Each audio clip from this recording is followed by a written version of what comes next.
So I'm in MetaQuest 3, and I have the X-Arcade2TV Gen 1 dongle attached, and you can tell it's working if you just scroll the trackball. So you can see the mouse cursor. I'm going to launch Arcade Ranger. And in the settings for Arcade Ranger, I disabled the that long walk intro sequence. I recommend. And now I'm just in the lobby. So I go to settings and X-Arcade2TV. So okay, so here, I can select over this list and I can scroll up and down. I think this is the way the game files when you're selecting a ROM. This should work the same way. Instead of having to select this little bitty scroll, it's no good. It's too small for a pointer. But the point to being here is by default, the Gen 1 dongle sends keyboard commands. And so this is normally L2 and R2. The L2 is the keyboard letter T. The R2 is the keyboard letter P. So initially L2 was, I'm going to select this and then select this button. I'll remap it. So it wants me to, I'm just holding the button now on the X-Arcade2TV.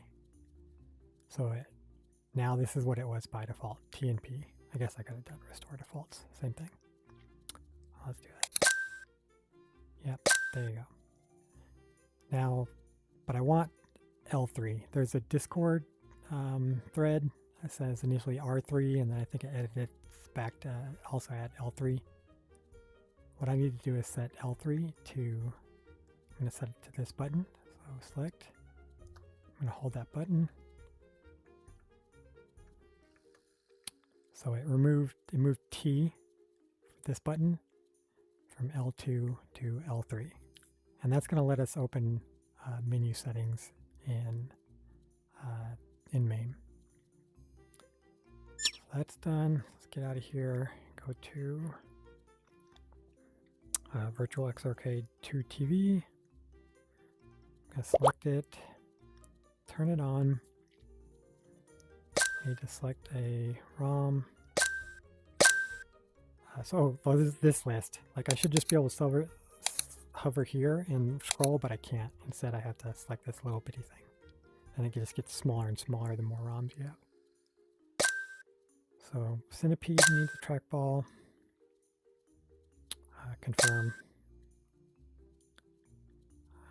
Play now. And so the part here is, now I'm going to press that button. And I'm going to use the left stick to go down to analog controls. I want to press the wrong button. I pressed the menu button again. So confirm. And then what I changed was the sensitivity, X and Y. I don't remember what these were, maybe 10 or 15 by default. I bumped them up to 200. In the Discord, I saw some people saying 150 and other people saying 225. I don't have a good frame of reference from my childhood on what this should be, but 200 is okay for now. So I'm just gonna get out of here though, because I didn't go into arcade mode. Let me get in here. I'm gonna turn X-Arcade.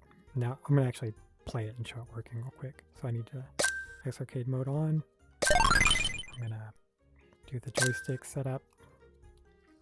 Placing the joysticks down, or touch controllers, and 1 and 2 player button.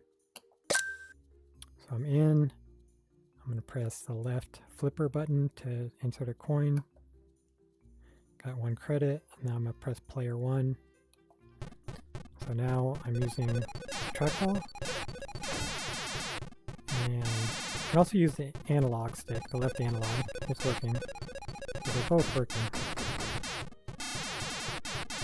And then let's exit out of here. Press 1 and 2 player button. Turn this off. The other part to mention real quick is if I turn this back on, let's select another one.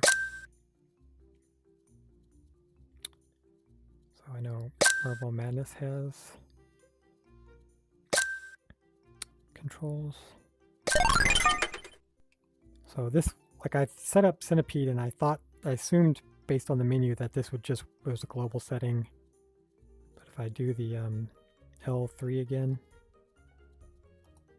so it's got like input and input this game. So I definitely input this game is specific for this control, but analog controls seems to be somewhat specific too. I don't know how much, but if I go into analog controls here, you can see it's not exactly the same. So I think it's got, because it's got player 1 and maybe player 2.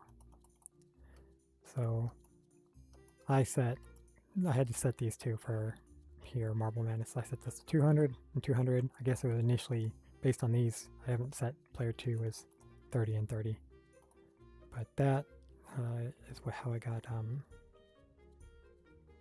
Centipede and Marble Madness working with the X-Arcade2TV trackball. So let's get out of here. That's all.